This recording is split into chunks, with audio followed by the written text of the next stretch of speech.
So you guys remember that just a few days ago, might have been less than a week ago, Ben Shalom came out and said that talks had once again resumed with Canelo's team for a fight with Chris Eubank Jr. You can see the quote on screen here. I think this was from the Sky Sports website. Promoter Ben Shalom revealed, "We've already started small conversations around the Canelo fight." Now, subsequently, Canelo's trainer and manager, Eddy Reynoso, has denied it, says that these claims are totally false and there's been no talks.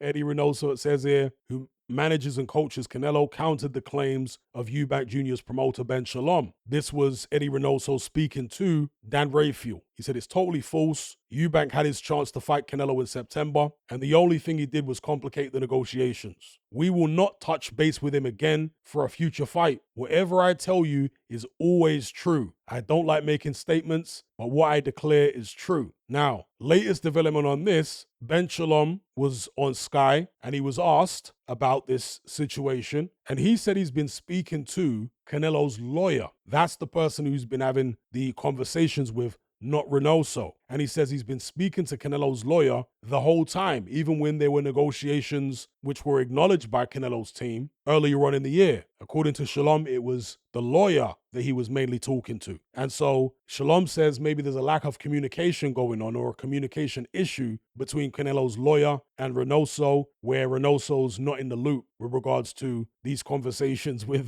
Ben Shalom and Team Canelo. So make it out what you will, but with Reynoso being so adamant that the Eubank Jr. fight is not going to happen, not just not next, but ever, what chance is there that Eubank Jr. is going to get the opportunity after all? The thing is, there aren't really many fights at 168 that are really going to generate a lot of buzz for Canelo at this stage, because David Benavidez has moved up. That would have been a fight that created buzz. At the moment, it appears as though the Terence Crawford fight is off the table. So who do you have at 168? Christian and Billy? That's about it, right? There's nothing else there. So maybe Canelo will look to go in that direction and fight Christian and Billy. We'll see. After that, Chris Eubank Jr. might be the only option that can actually, do some numbers, sell some tickets, generate some interest. At this stage of Canelo's career, he seems more interested in having a victory lap rather than actually taking on serious challenges. There was some Canelo fanboy who showed up in the comment section of one of my recent videos very upset about the fact that I pointed out that Canelo's been bringing guys up from several weight divisions below. And he somehow called me a hypocrite. He said,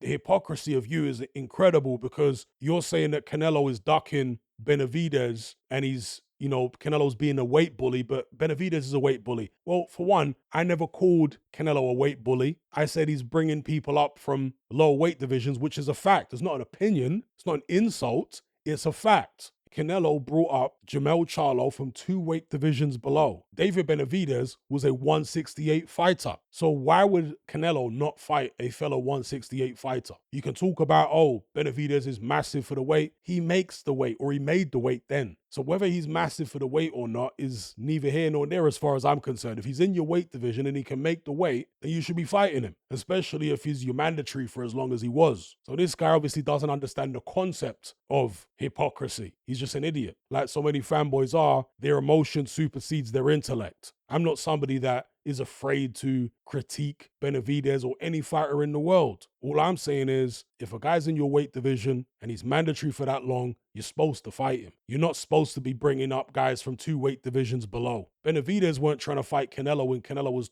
several weight divisions below. He was trying to fight Canelo in the same weight class. It's totally different. And again, if you say Benavidez is a weight bully, maybe he is a weight bully at 168. But you have to factor in that he's going to be drained at 168. So it cuts both ways. Anyway, as far as Eubank Jr., if he can't get a Canelo fight, where's he really going to go? Conor Benn? To me, it's a bit of a forced fight. It's probably the most forced fight I can ever remember in boxing. They've been trying to force this over the line for years now, and obstacles keep coming in the way to stop it happening. But these guys are so money hungry that they just will not leave it alone. the promoters involved, Eubank himself, Conor Benn obviously, and it really takes away from their credibility as fighters, both of them. With Eubank Jr., very few people think that he's a serious contender at 160 anyway. Most people think that Aleem Kanuli would beat him. Maybe the other champions might beat him. Maybe Adames, maybe Lara even might outpoint Eubank Jr. I'm not saying that as a prediction, but it's a possibility. He doesn't seem interested in fighting any of those guys. He only seems interested in some cash cow fight. So he's not really conducting himself as a legitimate contender at 160 at this particular stage. And as for Conor Benn, he's not conducting himself as a legitimate contender at 147. He's supposed to be targeting the champions. Instead, all he's doing is calling out Chris Eubank Jr., a guy who's not even in his weight class. So yeah, this desire from both of them to fight each other actually discredits them in their own respective weight classes, in my view. Why are they not looking for champions in their respective weight classes? Let me know what you guys think about that. Are you surrounded by mindless bots in human form who adhere to the norm and blindly conform, who swallow all the mainstream BS and actually ridicule you for questioning things? Do you wish you had more free-thinking individuals in your life to network and converse with? Well, look no further. We're right here. Come and join the Brotherhood of Reason on Patreon. You'll gain access to my weekly topical content where we take deep dives on an endless variety of subjects, as well as my vast back catalogue of podcasts, videos, interviews, movie decodings, and my Confessions of a Nightclub Bouncer series. You'll also get to talk and network with myself and hundreds of other people in our members chat. You can enjoy all this via the Patreon app or on desktop, and download all my podcasts in high-quality MP3. There's no contract, no commitment. You can cancel at any time, just like Netflix, but it's a hell of a lot cheaper. Just download the app from the Play Store or the App Store, or simply visit patreon.com on a web browser. Then head on over to my page and select the tier called the Brotherhood of Reason. All the links are in the description box below. And just a quick money-saving tip for Apple users. If you purchase your Patreon subscription on the desktop site or on Android, then you'll avoid the ridiculous 30% fee that Apple charges for purchases made on the iOS app. So if you're on iPhone or iPad, save yourself some money by buying your subscription on the actual Patreon website or on Android, because it's a lot cheaper. Once you've made that initial purchase, you can then use the Patreon app on your iPhone or iPad thereafter to access and enjoy your content as normal.